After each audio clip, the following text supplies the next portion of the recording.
ආයිබෝවන් සැමට කලින් සත්‍ය ප්‍රථමයෙන් ගෙනෙන්න අදත් අපි සූදානම්.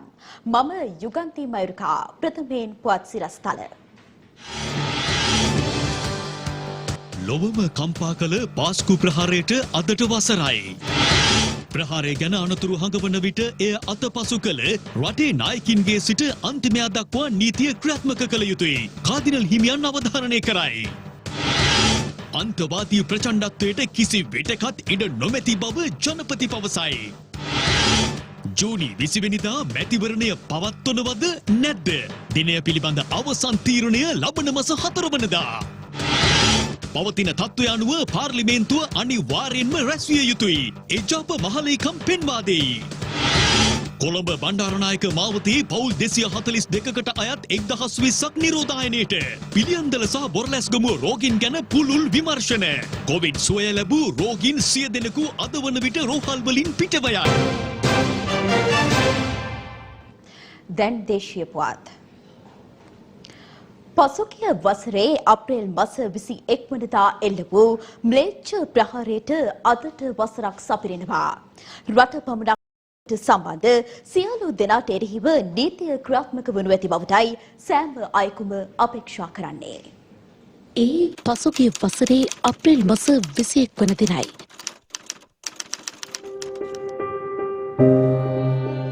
කිතුණු බැතිමතුන් දෙව්මැදුරට පැමිණෙන පාස්කු ඉරිදා දිනයක්ව තිබුණා.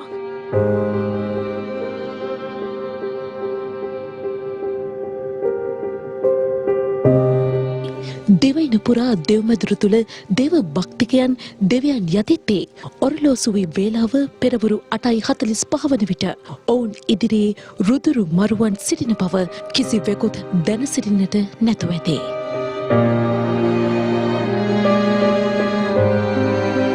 සතුට සැහැල්ලුව සැනසීම පිරිහතවත් පෙරවරු 8:45 වෙද්දී ප්‍රථමයෙන් මොහොතකට සසල වූයේ කොච්චිකඩේ දේවස්ථාන දෙදරුම් කන්නට ගත වූ නිමේෂයෙන්.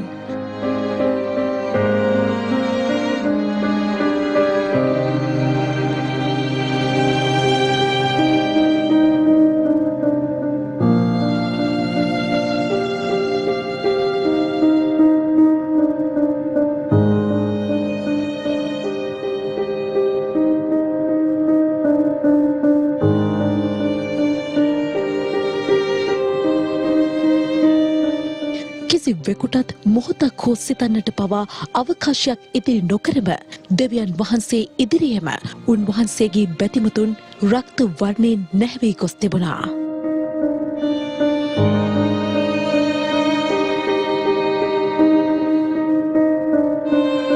කොච්චිකඩේ දේවස්ථානයේ නොනැවතුණු රුදුරු මරුවන් කටුවපිටිය දෙව්මැදුරේද මඩකලපුව සියොන් දෙව්මැදුරේද බැතිමතුන්ගේ ජීවිත සිත් පිත් නැත්තවුන්සේ ගෙලගත්තා.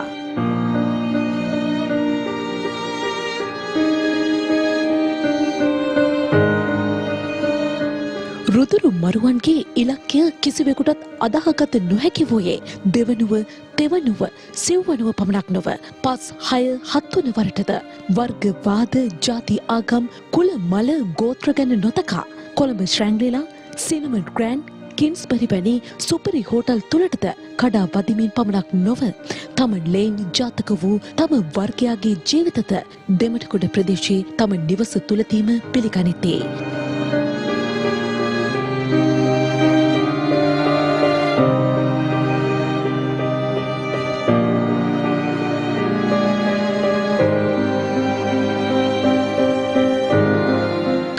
ගත වී වසරක් ගෙවී අවසන් 250කට අධික ශ්‍රී ලාංකික අපේම මිනිසුන්ගේ ජීවිත බිලිගනිමින් 500කට අධික පිරිසකට තුවාල සිදු කළ මුළු මහත් රටේම හදවත් පැරෝ මෙවන් ම්ලේච්ඡ ප්‍රහාරයක් යලි සිදු නොවන්නට නම් මීට සම්බන්ධ සියලුම දෙනාට මනුෂ්‍යත්වයේ නාමයෙන් ලබා දිය හැකි උපරිම දඬුවම් ලබා දිය යුතුමයි.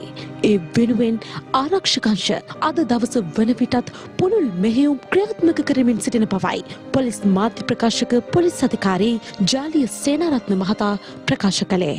පාස්කු ඉරුදින ප්‍රහාරය සම්බන්ධ කරගෙන විමර්ශනවලදී අනාවරණය වෙලා තියෙනවා යම් යම් සංවිධාන ඇති කරලා මෙම සංවිධාන වලට නායකත්වය දෙමින් කටයුතු කරපු තැනැත්තන් පිළිබඳව ඒ වගේම මේ අත්අඩංගුවටගත් අය අතර ඒ තැනැත්තන් ඉන්නවා මේ බෝම්බ කරුවන් සමහර ආයතන සහ සංවිධානවල නායකත්වය ගැන කටයුතු කරලා තියෙනවා මේ සංවිධාන හරහා මෙම අන්තවාදයේ ප්‍රචාරය කිරීම සඳහා කටයුතු කරලා තියෙන බව ඒත් එක්කම ඒ හරහා උත්සාහ කරලා තියෙනවා මේ රට තුළ පළවෙනි බෝම්බ ප්‍රහාර මාලාවෙන් පස්සේ යම් කිසි දිනකදී නැවත දෙවෙනි බෝම්බ ප්‍රහාර මාලාවක් සිදු කිරීම සඳහා සැලසුම් කරලා තියෙන බව. ඒකට එම සැලසුම් ව්‍යර්ථ කිරීමට අපරාධ පරීක්ෂණ දෙපාර්තමේන්තුවේ මේ විමර්ශනවලට හැකි වෙලා තියෙනවා. ප්‍රහාරය සම්බන්ධයෙන් මේ වෙන විට අපරාධ පරීක්ෂණ දෙපාර්තමේන්තුව විසින් සැකකරුවන් 119 දෙනෙක් අත්අඩංගුවට අරගෙන විමර්ශන කටයුතු කරනවා. ඒ වගේම ත්‍රස්තවාදී විමර්ශන කොට්ටාසය සැකකරුවන් 78 දෙනෙක් අත්අඩංගුවට අරගෙන ඒ සම්බන්ධයෙන් ඔවුන්ට එරෙහිව පරීක්ෂණ පවත්වනවා. දැනටත් අපරාධ පරීක්ෂණ දෙපාර්තමේන්තුව භාරයේ සැකකරුවන් 40 දෙනෙක් රඳවා ගැනීමේ නියෝග මත පරීක්ෂණ පවත්වනවා. 33 දෙනෙක් රක්ෂිත බන්ධනාගාරගත කරලා තියෙනවා. ඒ වගේම ත්‍රස්තවාදී විමර්ශන කොට්ටාසය යටතේ සැකකරුවන් 50 දෙනෙක් දැනට රැඳවුම් නියෝග මත රඳවාගෙන විමර්ශන කටයුතු ඉදිරියට පවත්වාගෙන යනවා. බලාපොරොත්තු වෙනවා මේ විමර්ශනයේ තව සාර්ථක පියවර කිහිපයක් ඉදිරියේදී අරගෙන කඩිනමින් මේ විමර්ශනය අවසන් කිරීම සඳහා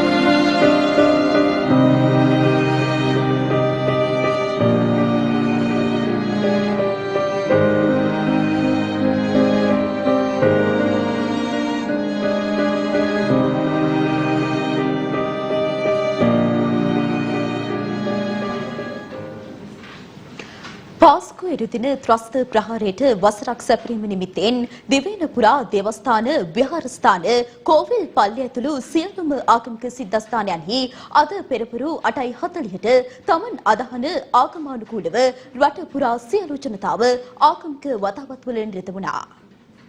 ඉරුදින ත්‍රස්ත ප්‍රහාරයට වසරක් සපිරෙන අද දින පෙරවරු 8:45ට විනාඩි 2ක නිශ්ශබ්දතාවයක් පවත්වන ලෙසත් සියලුම කිතුණු දේවස්ථානවලත් අනිකුත් ආගමික ස්ථානවලදීත් පාස්කු ප්‍රහාරයෙන් ජීවිත අහිමි වූ තුවාල ලද සහ ආබාධිත වන් සේකර පෙරවරු 8:47ට පහනක් දල්වා ආගමික වතාවත් සිදු කරන ලෙසත් අග රදගුරු මැල්කම් රංජිත් කාදිනල් හිමිපාණන් ජනතාවගෙන් ඉල්ලා සිටියා. ඒ අනුව පාස්කු ඉරුදින ප්‍රථම ප්‍රහාරය එල්ල වූ කොච්චිකඩේ ශාන්ත අන්තෝනී දේවස්ථානයේදී තම ලබදියන් සිහි කරමින් අද පෙරවරුවේ ආගමික වතාවත් සිදු කෙරුණේ මේ ආකාරයෙන්.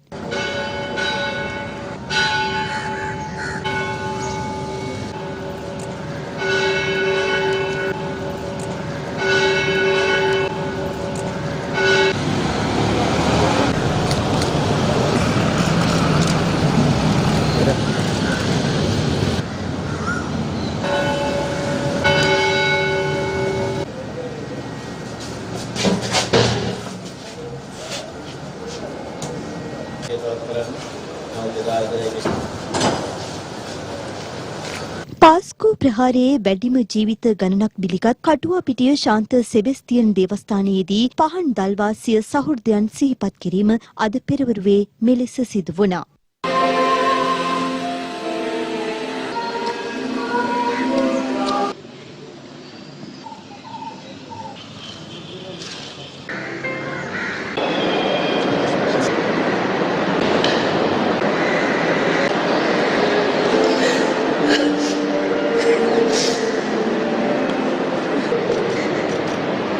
අපි අද වෙනකම් බලාගෙන ඉන්නවා අපිට යුක්තිය හිට වෙනකම්. ඒ යුක්තියේ දවස වෙනකම් අපි ඇස අයාගෙන බලාගෙන ඉන්නවා. මොකද මෙවැනි ප්‍රහාර නැවතත් මගේ මව්වේ වෙන්න දෙන්න එපා පියාණනි. මඩකලපුව සියොන් දේවස්ථානයේදීද අද ආගමික වතාවත් සිදු වුණා.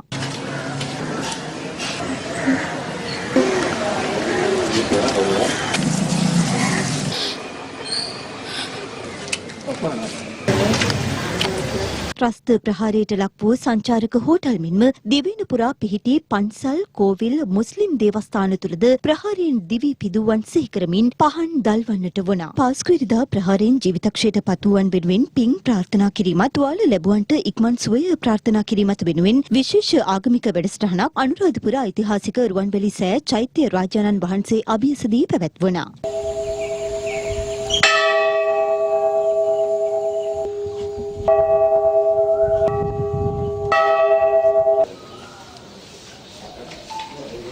මේ ඛේදවාචකය තාම හද කම්පාවන සුළු සිද්ධියක්. තමන්ගේ ආගම අදහන වෙලාවේ ඔවුන් අනපේක්ෂිත අන්දමින් මරණයට පත්වීම සියලු දෙනාටම ಜಾති ආගම් ભેද නැතුව සියලු දෙනාටම සංවේග කාරණයක්. ඒ නිසා අපි අපේ ආගමේ අනුව පින්පෙත් අනුමෝදන් කරලා මේ බඳු ඛේදවාචකයක් කවමදාකවත් ලෝකේ කොහෙවත් නොවේවායි කියලා ප්‍රාර්ථනා කළා. කොළඹ හුණුපිටිය ගංගාරාම විහාරස්ථ පරිශ්‍රය තුලදීද පාස්කු ඉරුදින ත්‍රස්ත ප්‍රහාරයෙන් දිවි අහිමි වූවන් සිහිකර පහන් දල්වා ආගමික වතාවත් සිදු කරනු ලැබුවා.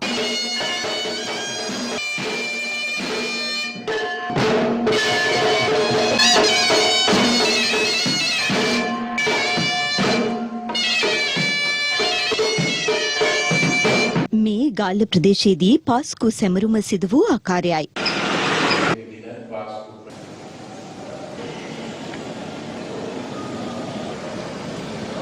කුරුණෑගල වවුනියාව හැටන් යන ප්‍රදේශවලදීද පාස්කු ඉරුදින ප්‍රහාරයෙන් දිවි අහිමි තුවාල ලද පිරිස සිහිපත් කර පහන් දල්වා ආගමික වතාවත් සිදු කෙරුණා.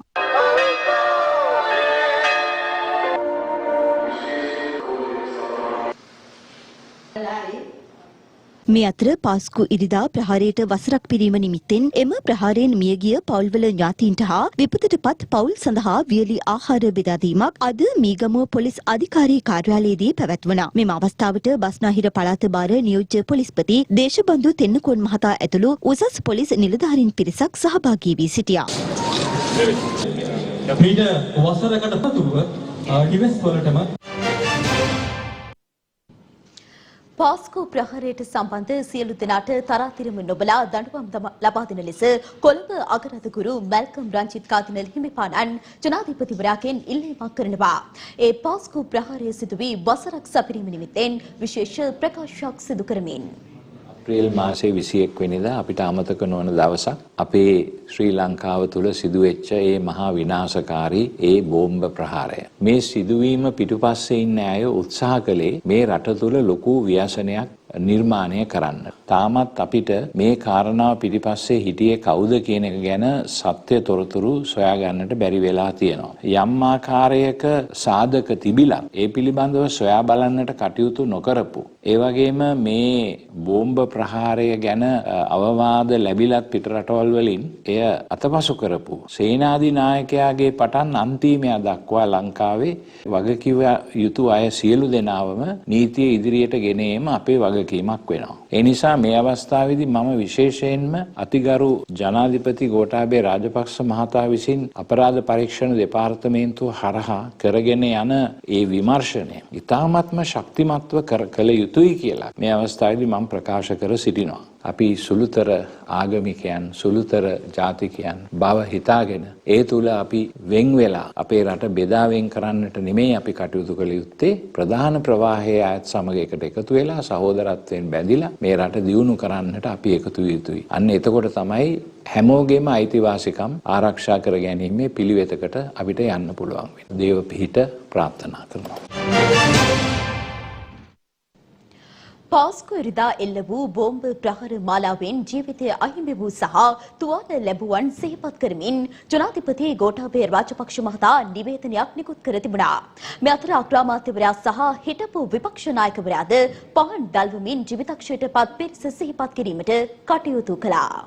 පාස්කු ඉරිදා ප්‍රහාරයට වසරක් සපිරීම නිමිත්තෙන් ජනාධිපති ගෝඨාභය රාජපක්ෂ මහතා විසින් පණිවිඩයක් නිකුත් කර තිබුණා. එම පණිවිඩයෙන් උපුටා ගැනීම කුරුරු මතවාදයකින් බේරපැටුණු පිරිසක් 2019 අප්‍රේල් 21 වන ඉරිදා ප්‍රධාන පෙළේ කතෝලික දේවස්ථාන සහ සංචාරක හෝටල් කිහිපයක මනුෂ්‍ය ඝාතනයක් කොට අදට වසරකි. මෙම සාහසික අපරාධයෙන් ජීවිත අහිමි වූවන්ගේ සහ බරපතල තුවාල ලැබුවන්ගේ පවුල්වල සමාජිකයන්ට ඉන් බලවත් කම්පනයකට පත් වූ කතෝලික ජනතාවට සහ සමස්ත ශ්‍රී ලංකා වාසීන්ට මම මාගේ සංවේගය පුද කරමි. පාස්කුරිදා මරාගෙන මැරෙන ප්‍රහාරයෙන් 270ක් පමණ දෙනා මරණයට පත් වූහ. 500කට ආසන්න පිරිසකට තුවාල සිදුවිය. තුවාල ලැබුවන්ගෙන් ඇතමෙක් පසුව මිය ගියහ. තවත් අය සදාකාලිකව ආබාධිතයන් බවට පත් වූහ. ප්‍රහාරයෙන් මිය ගිය ඉතා වැඩි පිරිස කතෝලික බැතිමතුන් වූද එය ඔවුන් පමණක් නොව සමස්ත ශ්‍රී ලාංකීය ජනතාවම ඉලක්ක කරගත් ත්‍රස්තවාදී ක්‍රියාවකි. කුමන මතවාදයක නාමයෙන් මෙබඳු මිනිස් ඝාතන කළද එය මනුෂ්‍ය වර්ගයාටම නිකාවකි. පාස්කුරිදා මිනිස් ඝාතනය පහසු පහසු කළ පසුබිම නිර්මාණය වූයේ ජාතික ආරක්ෂාව අමතක කොට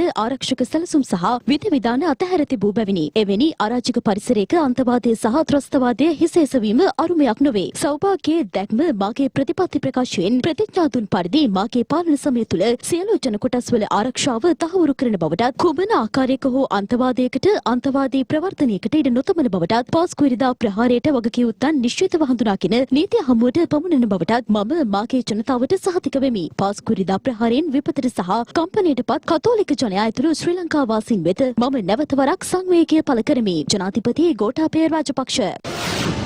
මේ අතර අග්‍රාමාත්‍ය මහින්ද රාජපක්ෂ මහතාද පාස්කු ඉරිදා ප්‍රහාර මාලාව සිහිපත් කරමින් මාධ්‍යට ප්‍රකාශයක් නිකුත් කළා. පසුගිය වසරේ පාස්කු ඉරිදා දවසේ ඒ කියන්නේ 2019 අප්‍රේල් 21 වෙනිදා ක්‍රිස්තියානි පල්ලි 3කට කොළඹ ප්‍රධාන පල්ලියේ හොටල් 3කට එල්ලවුණු මරාගෙන මැරෙන ප්‍රහාර හේතුවෙන් 250කට අධික පිරිසක් මිය ගිහින් 500කට වැඩි පිරිසක් තුවාල ලැබුවා. මියගිය සහ තුවාල වුණු පිරිසෙන් බහුතරයක් යේසුස් වහන්සේගේ උත්ථානය සමරන පල්ලිවල රැස් වෙලා හිටපු බැතිමතු. මේක ආසියාව විතරක් නොවේ. ලෝක මට්ටමෙම සිවිල් වැසියන් ඉලක්ක කරගෙන සිදු කළ දරුණුතම ත්‍රස්තවාදී ප්‍රහාරයයි. අද ජාත්‍යන්තර මතකයේ තියෙන 1995 ටෝකියෝ නුවර විෂවායු ප්‍රහාරය, 1995 ඔක්ලහෝමා බෝම්බ ප්‍රහාරය, 2005 ලන්ඩන් බෝම්බ ප්‍රහාරය, 2008 බොම්බයි ප්‍රහාරය වගේ සිද්ධීන් ශ්‍රී ලංකාවේ පාස්කු ඉරිදා ප්‍රහාරය තරම් විනාශකාරී ඒවා නොවේ.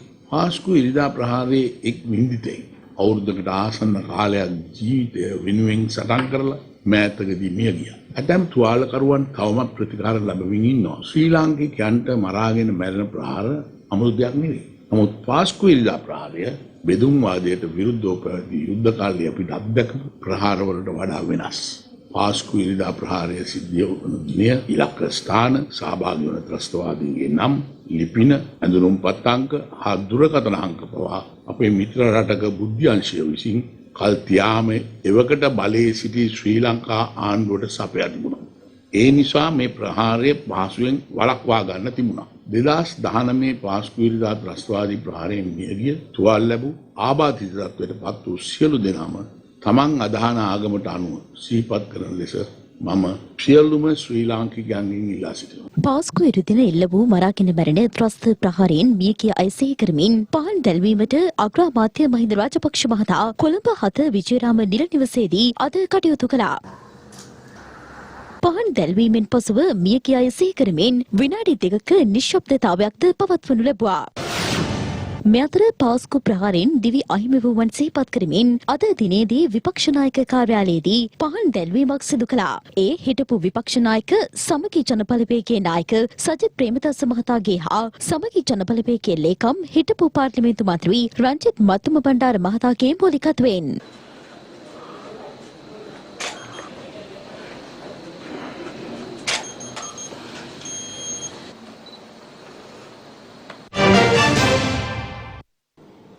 ජනාධිපතිවරණයේදී පොරොන්දු වූ පරිදි පාස්කු ප්‍රහාරයේ වගකීම් හට වහාම නීතිය ක්‍රියාත්මක කිරීමට ජනාධිපතිවරයා ඇතුළු වත්මන් රජය කටයුතු කළ යුතු බව පූජ්‍ය ඕමල්පේ සෝපිත හිමියන් පවසනවා.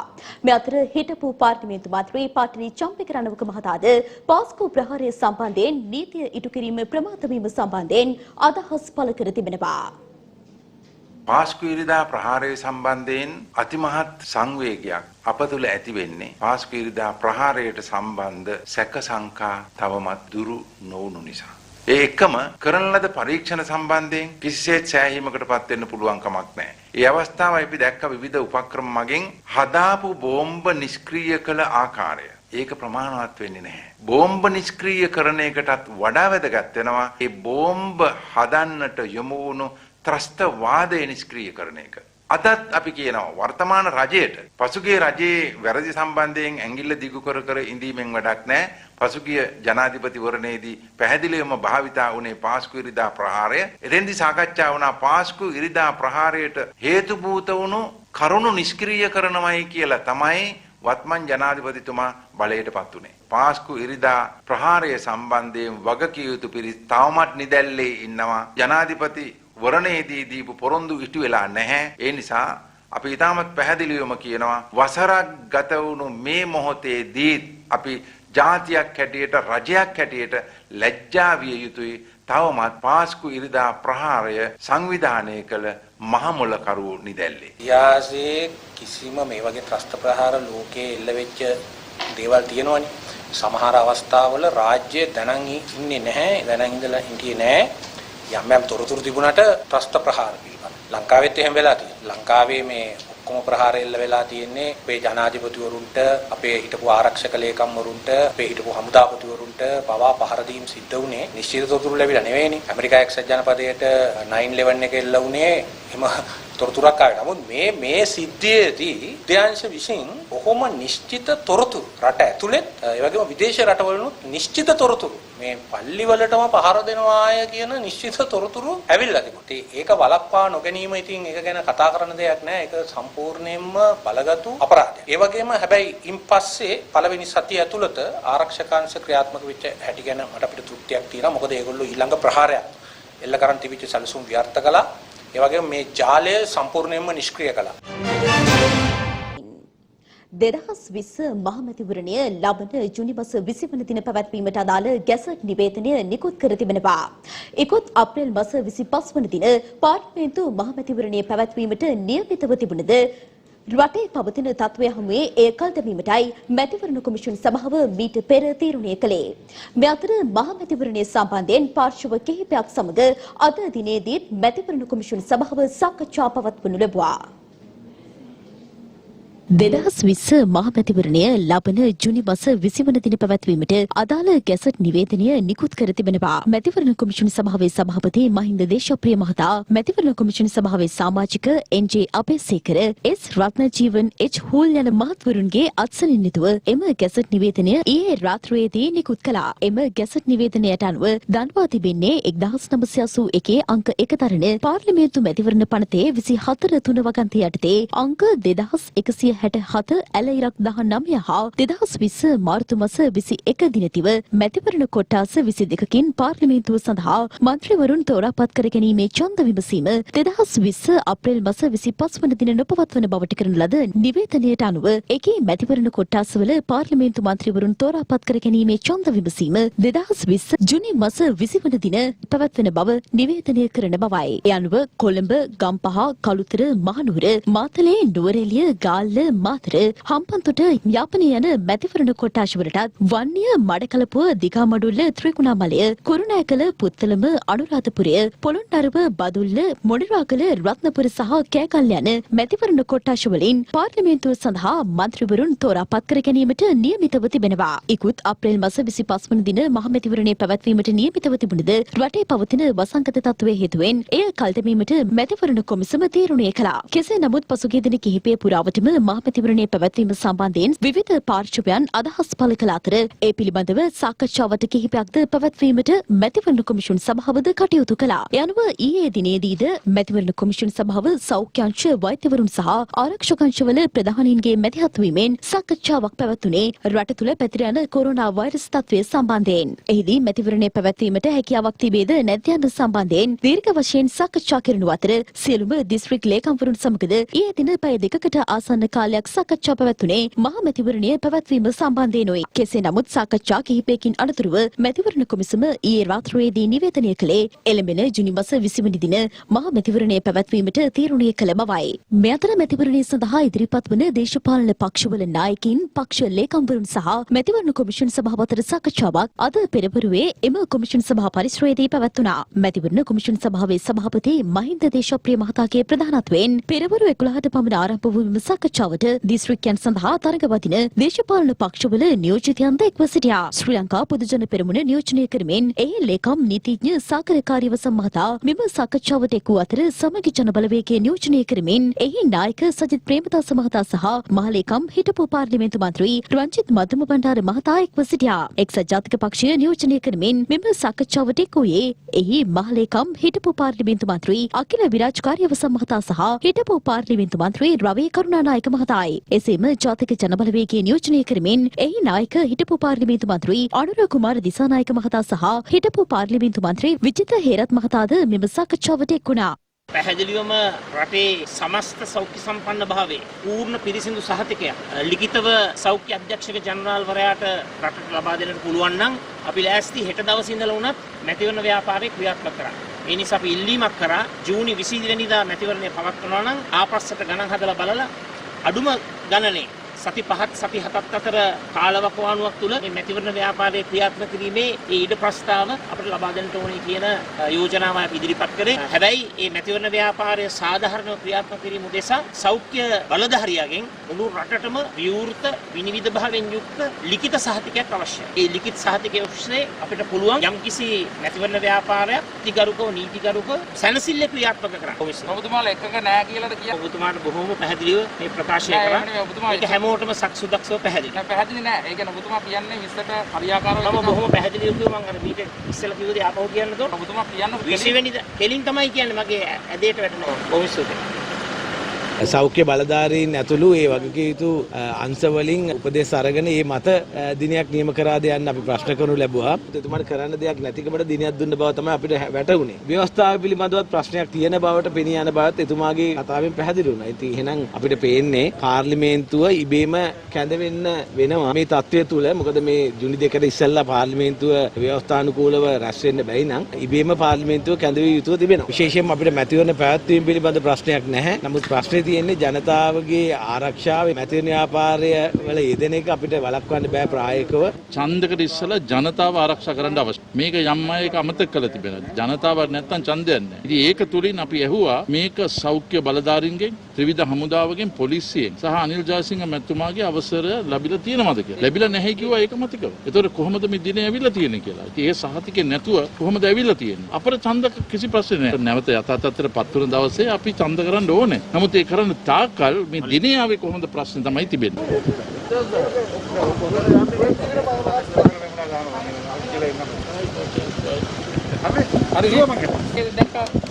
නෑ අපි එකතුවක් නෙවෙයි. අපි වෙන් වෙලා නෑ. අපි ඉතින් අපේ සහෝදරකම මිත්‍රත්වයේ තියෙනවා. දේශපාලන වෙනින්ම දෙයක් මිත්‍රත්වයේ එහෙම තියෙනවා. කැමති නම් එකතු වෙන්න පුළුවන්, කැමති නම් මෙහෙම ඉන්න පුළුවන්. අපි කතා කරා හම්බුනාම අපේ කතා කිරීම අපේ මේකක් මනුස්ස. පුළුවන් ඔය විදිහට කතා කරගෙන එකට යන්න එක්සත් ජාතික පක්ෂයට ඔබතුමාලගේ බලවේගයටයි. දැන් දෙගොල්ල නාම යෝජනා දීලානේ දෙපැත්තෙන්. අපි කිව්වා ජූනි 20 කිසිම ප්‍රායෝගික දිනයක් නෙවෙයි. අනිත් කාරණේ තමයි අද රජය බොහොම නරක විදිහට කොරෝනා වෛරසයේ දේශපාලන වාසියට අරන් තියෙනවා. අද වෙනකොට රජයේ මුදල් වියදම් කරගෙන බෙදීමේදී සම්පූර්ණ දේශපාලන යාන්ත්‍රණය යොදලා තියෙනවා. පොදු ජන පෙරමුණේ ජාතික සංවිධායක කාර්ය සාධන බලකායේ ලොක්කා. පොදු ජන පෙරමුණේ ජාතික ලයිස්තුවේ ඉන්න ඒකේ මාධ්‍ය ප්‍රකාශක. පොදු ජන පෙරමුණේ ගමේ ඉන්න മന്ത്രി ගමේ රුපියල් 5000 බෙදෙනවා. මහන්නේ ඇයි මේ විදිහට නරක විදිහට දේශපාලන යාන්ත්‍රණ මේක යොදා ගන්න පැමිණිලි කරලා මැතිවරණ කොමිසමට? අපි කියනවා මේ රටේ මැතිවරණයක් තියන්න පුළුවන් වාතාවරණය ආත්ම එදාට මැතිවරණය තියන්න කියලා පිළිගන්නවා. දිනයක් තීරණය කිරීම පිළිබඳව අපේ ගැටලුවක් නැහැ. හැබැයි මේ රටේ ජනතාව කොරෝනා වෛරසයට පාත් වෙලා ඉන්න මොහොතක ඕන්න තවදුරටත් බිල්ලට දීමේ ක්‍රියාදාමයකට යන්න අපි සූදානම් නැහැ. සියල්ලටම බියක් එකක් නැතුව මේ මැතිවරණයට සම්බන්ධ වෙන්න පුළුවන් වාතාවරණයක් තුළ තමයි මැතිවරණය තිබිය යුත්තේ කියලායි අපේ අදහස තියෙන්නේ. ලබන මැයි 2 වෙනිදා පමණ වෙනකොට මේ නාම යෝජනාවල අංක ලබා දීමේ ක්‍රියාවලියට යම් වැඩපිළිවෙලක් සකස් කරන ගැසට් පත්‍රය ඉදිරිපත් කරන්න එතුමා වැඩපිළිවෙලක් සකස් කරනවා කියලා කිව්වා. පිළිමක් කරා ඒ වන විටත් තියෙන තත්ත්වය පිළිබඳව සලකා බලලා දෙවෙනිදාට පෙර ආතුව නැවත දේශපාලන පක්ෂත් සමගත් සෞඛ්‍යයන් සමගත් සාකච්ඡා කරලා දිනය පිළිබඳව නැවත තීරණයක් ගන්න කියලා. මැතිවරණ කොමිසම සභාපතිවරයා විසින් මේ නීත්‍යානුකූලව ඔහුට පැවරී තිබෙන තත්ත්වයක් මැතිවරණ ව්‍යාපාරයක් දියත් කිරීම සඳහා අවශ්‍ය වන කාලයක් තීරණය කොට තමයි ජුනි මාසයේ 20 වෙනිදාට මැතිවරණ මේ දිනේ තීරණය කරන බව ප්‍රකාශයටපත් කරේ. අප දිගින් දිගටම විමසා සිටියේ ජුනි 20 මේ මැතිවරණ පැවැත්විය හැකිද කියන එක කරුණ. විශේෂයෙන්ම ගත්තොත්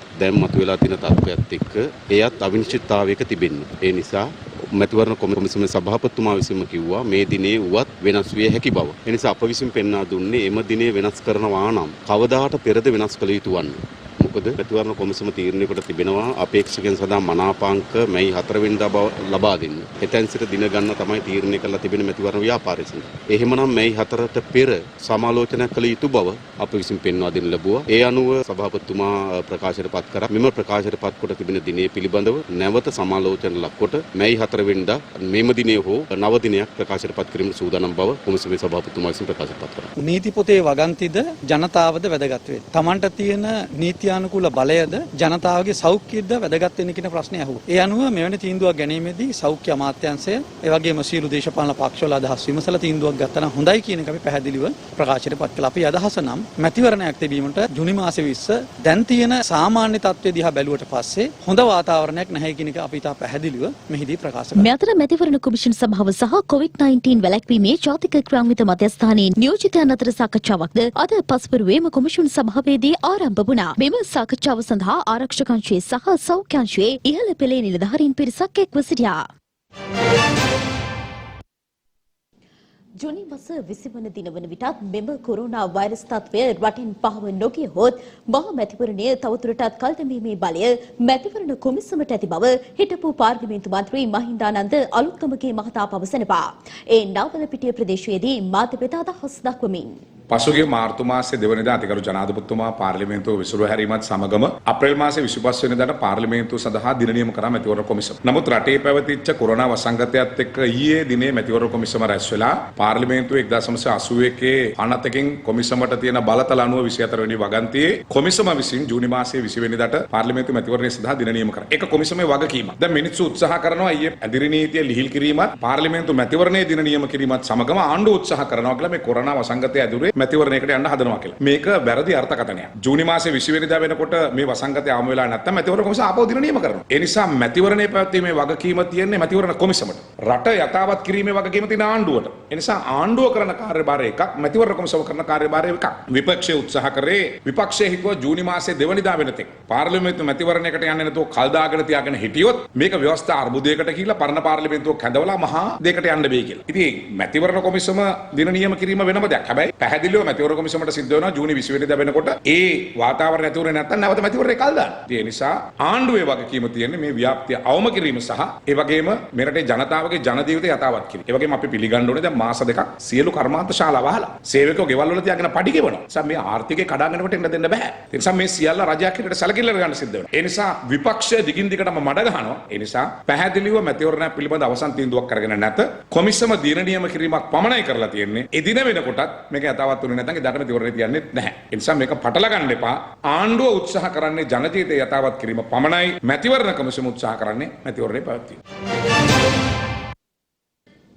රටේ පවතින තත්ත්වය මඩ පැවැත්වීමට කටයුතු නොකර ආණ්ඩුව මහ මැතිවරණයක් පැවැත්වීමට සැලසුම් කරමින් සිටින බව ජනතා විමුක්ති පෙරමුණේ ප්‍රධාන ලේකම් ටෙල්වින් සිල්වා මහතා පවසනවා.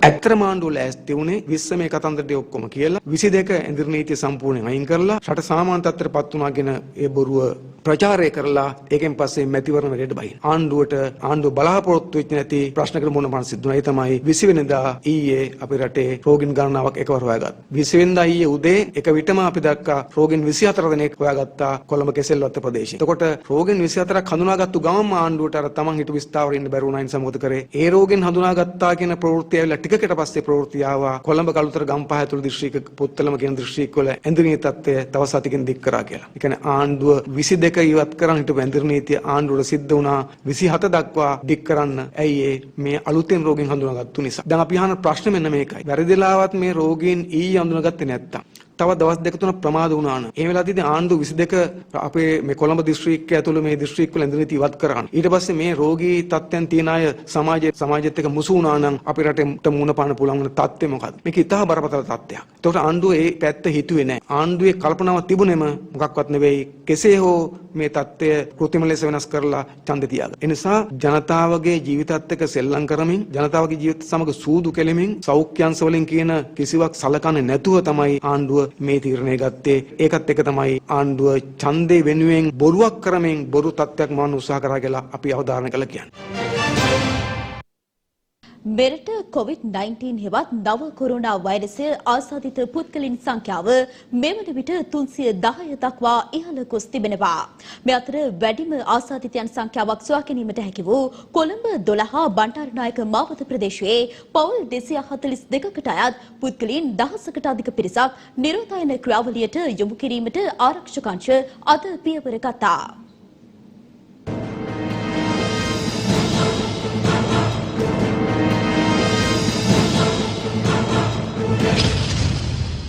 දිනක් තුළ මෙරටින් හමු වූ වැඩිම කොරෝනා ආසාදිතයින් ප්‍රමාණය ඊයේ දිනෙන් වාර්තා වුණා. එම සංඛ්‍යාව සටහන් වූයේ 33ක් ලෙසයි. ඊයේ දිනේ කොරෝනා වෛරසය ආසාදිත බවට තහවුරු වූ පුද්ගලයන් 33 දෙනාගෙන් පුද්ගලයන් 32 දෙනෙකුම කොළඹ 12 බණ්ඩාරනායක මාවත ප්‍රදේශයේ පදිංචිකරුවන්. බණ්ඩාරනායක මාවත ප්‍රදේශයේ පළමු කොරෝනා ආසාදිතයා වාර්තා වූයේ පසුගිය 15 වන දිනයි. එම කාන්තාව ඉන්දියාවේ සංචාරයක නිරත වී යලි දිවයිනට පැමිණි අයෙක්. මේ අතර ඊයේ දිනේ තුල අවසන් වරට කොරෝනා වෛරසය වැළඳී ඇති බවට තහවුරු කරගත් අනෙක් පුද්ගලයා පිළියන්දල ප්‍රදේශයේ මාළුවෙලෙන්දකු බවයි සෞඛ්‍ය අමාත්‍යාංශය ප්‍රකාශ කළේ. පිළියන්දල සහ පොල්ගසෝවිට යන ප්‍රදේශවල මෙම පුද්ගලයා මාළු වෙළඳාම සිදු කර ඇති අතර නිවාසවලටම ගොස් ඔහු මාළු වෙළඳාම සිදු කර ඇති බවටද තොරතුරු වාර්තා වනවා. මෙම ගත වූ කාලය තුල ඔහු පිළියන්දල මත්ස්‍ය වෙළඳසැල පෑලියගොඩ මධ්‍යම වෙළඳ සංකීර්ණය ඇතුළු ස්ථාන කිහිපයකටම ගමන් කර ඇති බවටයි තොරතුරු වාර්තා වුණේ. මෙම රෝගියා වාර්තා වීමත් සමග පෑලියගොඩ මත්ස්‍ය වෙළඳසැල දින 3ක කාලයක් වසා තැබීමට පෑලියගොඩ වෙළඳ සංගමය තීරණය කර තිබෙනවා.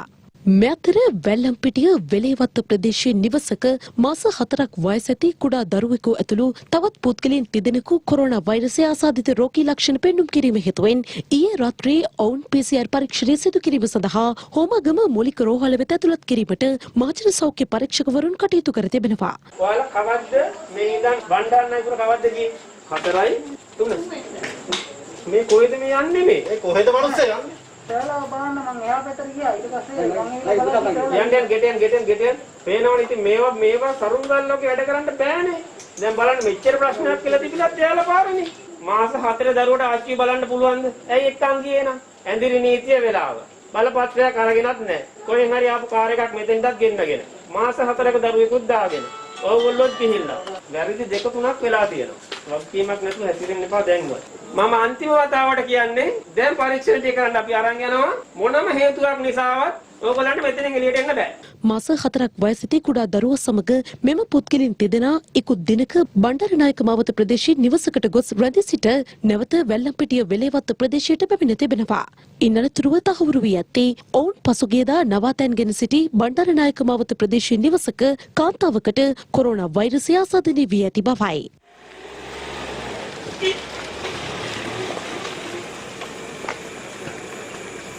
කොළඹ බණ්ඩාරනායකපුරේ මේ සැකසහිත රෝගියාගේ අක්කා ඉන්නවා. අක්කා සහ අම්මා. මේ ගෙදරින් අය කරලා තියෙන්නේ එයාගේ ආච්චි අම්මව බලන්න ගිහිල්ලා තියෙනවා ඉන්දිනීති වෙලාවේ බණ්ඩාරනායකපුරට. ඒ ගෙදර දවස් 2ක් ඉඳලා තියෙනවා. මේ රෝගියා බලන්න ගිය වෙලාවේ යන වෙලාවේ මාස 4ක කුඩා දරුවයි ඒ අම්මයි ඒ තාත්තයි තමයි 3 දෙනා ගිහිල්ලා තියෙන්නේ. ඒ ගිය ගෙදර මේ තාත්තගේ නංගිට කොරෝනා කන්ෆර්ම් වෙලා තියෙනවා. මාස 4ක දරු පැටියවත් අරන් ගිහිල්ලා තියෙනවා මේ අනාරක්ෂිත දැනට. කුඩා දරුවා කොරෝනා ආසාදිත රෝගියා වඩාගෙන ඉඳලත් තියෙනවා. ඉතින් එතකොට දැන් රෝග ලක්ෂණ පහ වෙලා තියෙන්නේ මේ කුඩා දරුවටයි ඒ දරුවගේ අම්මට. කිසියම් හේතුවක් නිසා මෙම සැකසහිත රෝගීන් දෙන්නා හෝ 3 දෙනා පොසිටිව් වෙලා ස්ථිර වුණොත් එහම අපිට මේ ප්‍රදේශයේම ලොක්ඩවුන් කරන්න සිද්ධ වෙන තත්ත්වයක් තියෙනවා. ඒ තරම් භයානක විදිහට මේගොල්ලෝ අහලපාලා ආශ්‍රය කරලා තියෙනවා. අහලපාලා ගෙවල්වලට ගිහිල්ලා තියෙනවා. මේ අතර අද උදෑසනද COVID-19 වෛරසය ආසාදනය වූ පුද්ගලයන් 5 දෙනෙකු හඳුනා ගැනීමට සෞඛ්‍ය අංශවලට හැකියාව ලැබුණා. එම පුද්ගලයන් 5 දෙනාද කොළඹ 12 බණ්ඩාරනායක මාවත ප්‍රදේශයේ පදිංචිකරුවන් බවටයි තොරතුරු වාර්තා වුණේ.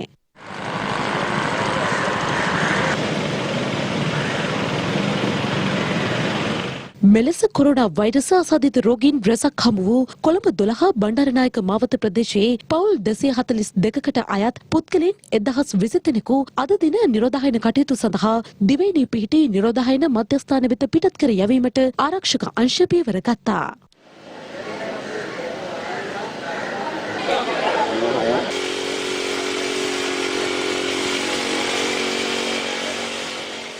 කොළඹ බණ්ඩාරනායක මාවතේ 146 වත්ත ආශ්‍රිතව ඊයේ දිනේදී සාම්පල් 90ක් පමණ පරීක්ෂා කරන ලැබුවා. සාම්පල් 90න් රෝගීන් 5 දෙනෙකු වාර්තා වුණා. එම වාර්තාවෙම 166 වත්ත, 137 වත්ත සහ 107 වත්ත යන වත්ත තුනේ. එම වත්ත තුනේ ජනතාව අද දිනේදී නිරෝධායන සඳහා අපේ යුද හමුදාව සහ නාවික හමුදාව මාර්ගයෙන් ඉවත් කරන ලැබීමට කටයුතු කරන ලබනවා. මේ අතර COVID-19 වෛරසය ආසාදනය වීම හේතුවෙන් රෝහල්ගත කෙරෙනු පුද්ගලයන් 100 දෙනෙකු සම්පූර්ණ සුවය ලබා මෙවන විට රෝහල් වලින් පිටත්ව ගොස් ඇති බවයි සෞඛ්‍ය අංශ ප්‍රකාශ කළේ. දිවයින පුරා පිහිටි නිරෝධායන මධ්‍යස්ථාන තුළින් පුද්ගලයන් 4348 දෙනෙකු මෙවන විට නිරෝධායන ක්‍රියාවලිය අවසන් වී නිවෙස් බලා පිටව ගොස් ඇති බව යුද හමුදාපති ලුතනර් ජෙනරාල් ශවේන්ද්‍ර සිල්වා මහතා පවසනවා.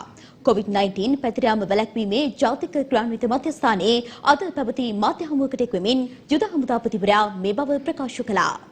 ශ්‍රී ලංකා යුද හමුදාව සහ නාවික හමුදාව විසින් පවත්වාගෙන ලබන නිරෝධායන මධ්‍යස්ථාන වලින් අද දිනේ 149 දෙනෙකු තම නිරෝධායන සහ PCR පරීක්ෂණ නිවීමෙන් අනතුරුව ඔවුන් නිවෙස් බලා පිටත්ව ගොස් තිබ්බා. ඒ අනුව 4348 දෙනෙකු මේ දක්වා නිරෝධායන අවසන් වී තම නිවෙස් බලා ගොස් තිබෙනවා. මේ වන විට 1582 දෙනෙකු තවදුරටත් නිරෝධායන වෙමින් පවතිනවා. ඊයේ දිනේ සහ අද්දෑසන කෙසෙල්වත්ත ප්‍රදේශයෙන් COVID-19 වෛරසය ආසාදිත වූ සංඛ්‍යාවන් වැඩිවීමත් සමග එම ප්‍රදේශයේ 242 දෙනෙකු ඊයේ දිනේදී නිරෝධායන මධ්‍යස්ථානයට රැගෙන ගියා. ඊට අමතරව අද දිනේදී පවුල් 242කට අයත් 1010ක් වූ සංඛ්‍යාවක් අද දිනේ නිරෝධායන කිරීම සඳහා යුද හමුදාවේ නිරෝධායන කඳුරු 3ක් වෙත ඔවුන් අද දිනේදී රැගෙන යනු ලැබුවා. ඊයේ දිනේදී ස්වාගන්නා ලද ආසාදිතයන් දෙදෙනෙකු එනම් බොරලැස්ගමුව ප්‍රදේශයෙන් සහ පිළියන්දල ප්‍රදේශයෙන් මොවුන් සමග ඇසුරු කරපු ඔවුන්ගේ පවුලේ අයවලුන් සහ අනිකුත් සියලුම දෙනා සම්බන්ධයෙන් මේ වෙන විට අපි PCR පරීක්ෂණ කිරීමටත් එවැගේම ඔවුන්ව නිරෝධායන මධ්‍යස්ථානයක් වෙත යොමු කිරීමටත් අපි කටයුතු කරලා තිබෙනවා. යනෝ විශේෂයෙන්ම බොරලැස්ගමුවේ ආසාදිත පුද්ගලයා ගමන් කරපු පෞද්ගලික ආරෝග්‍ය ශාලාවක එහෙද කාර්ය මණ්ඩලය මේ ආකාරයෙන් පරීක්ෂණයට භාජනය කිරීමට කටයුතු කරනු ලැබුවා සහ පෞද්ගලික ආරෝග්‍ය ශාලාව මේ වන විට වසා දැමීමට අපි උපදෙස් ලබා දීලා තිබෙනවා. ඒත් එක්කම අනිකුත් පිළියන්දල ප්‍රදේශයෙන් සොයා ගන්නා ලද එම පුද්ගලයාගේ පවුලේ ඇවලුන් ඒ වගේම ළඟින් ඇසුරු කරපු සියලු දෙනාම අද දිනේදී නිරෝධායන මධ්‍යස්ථානයකට යොමු කිරීමට අපි මේ විටත් කටයුතු කරමින් සිටිනවා. පාකිස්තානයේ මේ වනතෙක් රැඳී සිටි අයවලුන්ගෙන් 106 දෙනෙක් අද සවස් භාගයේදී UL 12.06 නැමැති ගුවන් යානයෙන් ශ්‍රී ලංකාව වෙත රැගෙනීමට නියමිතයි.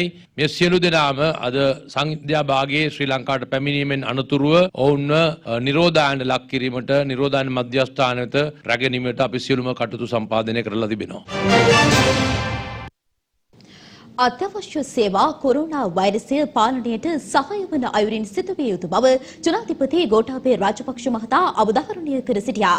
එය අද පස්වරුවේ පැවති සාකච්ඡාවකට එක්වෙමින් අත්‍යවශ්‍ය සේවා සපයන ප්‍රධාන අමාත්‍යාංශ කිහිපයක ලේකම්වරුන් සහ ආයතන ප්‍රධානීන් සමග සාකච්ඡාවක් අද දහවල් ජනාධිපති කාර්යාලයේදී පැවැත්වුණේ ජනාධිපති ගෝඨාභය රාජපක්ෂ මහතාගේ ප්‍රධානත්වයෙන්. ඇඳිරි නීතිය ලිහිල් කිරීමෙන් පසු වෛරසය පාලනයට සහාය වන අයුරින් අවම පිරිසකගේ සහභාගීත්වයෙන් අත්‍යවශ්‍ය සේවා විධිමත්ව පවත්වාගෙන යාමට පියවර ගත යුතු බව ජනාධිපති ගෝඨාභය රාජපක්ෂ මහතා මෙහිදී අවධාරණය කර සිටියා. රාජ්‍ය සහ පෞද්ගලික දෙයන්ශයේ සේවා ජන ජීවිතය සාමාන්‍ය පරිදි පවත්වාගෙන යාමට සහාය වන ආකාරයෙන් සැලසුම් කරනු ලෙසද ජනාධිපතිවරයා නිලධාරීන්ට උපදෙස් දුන්නා. සේවකයන් රාජකාරී සඳහා කැඳවීමේදී අනුගමනය කළ යුතු ක්‍රියාමාර්ග පිළිබඳව උපදෙස් දුන් ජනාධිපතිවරයා පනවා ඇති නිර්දේශ අනුගමනය කරමින් සේවකයන් කැඳවීම ආයතන ප්‍රධානීන් විසින් තීරණය කළ යුතු බව සඳහන් කළා. බස්නාහිර පළාත් ඇතුළු ඇඳිරි නීතිය අඛණ්ඩව ක්‍රියාත්මක ප්‍රදේශවල සේවාවන් පවත්වාගෙන යාමට සැලසුම් සකස් කරන ලෙසද ජනාධිපතිවරයා උපදෙස් දුන්නා. ගමනාගමන මණ්ඩලයට අයත් බස් රථ මගින් ගොවියස් වනු ග්‍රාමීය ප්‍රදේශයේ සිට නගරයට ගෙන ඒමට පියවර ගැනීමෙන් ගොවීන්ට විශාල සහනයක් අත්වනු ඇතැයි ජනාධිපතිවරයා ප්‍රකාශ කළා. කොරෝනා වෛරස මර්ධනයට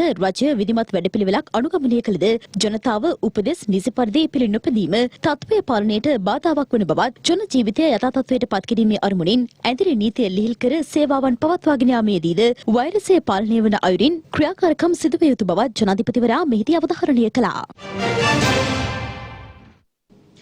පාකිස්තානයේ සිරවී සිටි ශ්‍රී ලාංකික සිසුන් 103 දෙනෙකු අද රාත්‍රී 7:45ට පමණ දිවයිනට පැමිණීමට නියමිත බවත් සියලු සෞඛ්‍ය ආරක්ෂිත ක්‍රම අනුගමනය කරමින් ඔවුන් රට තුළට ඇතුළු කරගන්නා බවත් ගුවන් තොටුපළ හා ගුවන් සේවා ශ්‍රී ලංකා සමාගමේ උප සභාපති රජීව් සූර්යාරච්චි මහතා පවසනවා. ඒ සියත ප්‍රවෘත්ති විසින් සිදු කළ විමසීමකදී අද දින පාකිස්තානයේ කරච්චි සහ ලාහෝර් මගින් 103 දෙනෙකු පමණ ශ්‍රී ලංකාවට පැමිණීමට නියමිතව තිබෙනවා. ශ්‍රී ලංකන් ගුවන් සේවයට අයත් ගුවන් යානයකින් අද රාත්‍රී 7:45ට පමණ තමයි ශ්‍රී ලංකාවට පැමිණීමට නියමිත වෙත්තේ. මේ පැමිණෙන හැම කෙනෙකුටම විස බීජ හරණය කිරීමෙන් අනතුරුව විශේෂයෙන්ම සෞඛ්‍ය අංශ විසින් ඒ අය විශේෂ පරීක්ෂාවකට ලක් කරනවා. ඒ පරීක්ෂාවට ලක් කිරීමේදී යම් කෙනෙක්ගේ උණුසුමේ හෝ වෙනත් රෝගී තත්ත්වයක් ඊට වැඩි අපේක්ෂිත ප්‍රමාණයට වඩා තිබුණොත් ඒ අයව විශේෂ ගිලන් රථ වලින් අදාළ රෝහල් වෙත යවීමට අවශ්‍ය කටයුතු යොදලා තියෙනවා. ඒකම එසේ නොවන හැම කෙනෙකුටම තමන්ගේ අගම නිගමන කටයුතු නිමවා ඊට පස්සේ රේල් කටයුතු නිමවාට පස්සේ ඒ අය අදාළ නිරෝධාන මධ්‍යස්ථාන වෙත යොමු කිරීම සඳහා ශ්‍රී ලංකාව යුද හමුදාවට මේ මගින් සියලුම දෙනා බාර දීමට නියමිතව තිබෙනවා. ඒත් සමගින් අපගේ ප්‍රධාන ප්‍රවෘත්ති විකාශය මින් නිමවට පත්වනවා. යලිතම රාත්‍රී 9:35ට සුබ සන්ධ්‍යාවක්.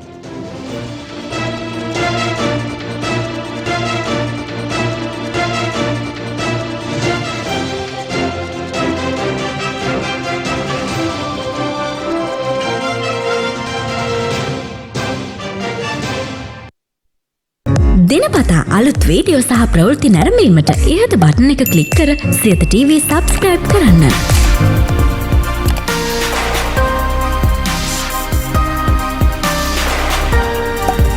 අලුත් වීඩියෝ ගැන මුලින්ම දැනගන්න මෙම සීනුව ක්ලික් කරන්න.